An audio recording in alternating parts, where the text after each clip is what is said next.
New research from Newcastle University has found that a washing machine's delicate wash cycles release more microplastic fibers in comparison to other wash cycles.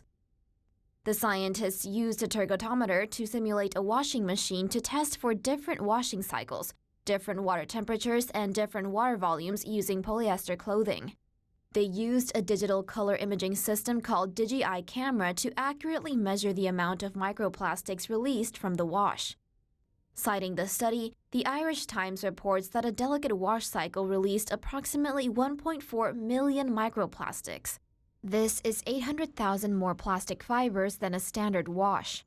In comparison, the washing machine's standard washing cycle released around 600,000 fibers.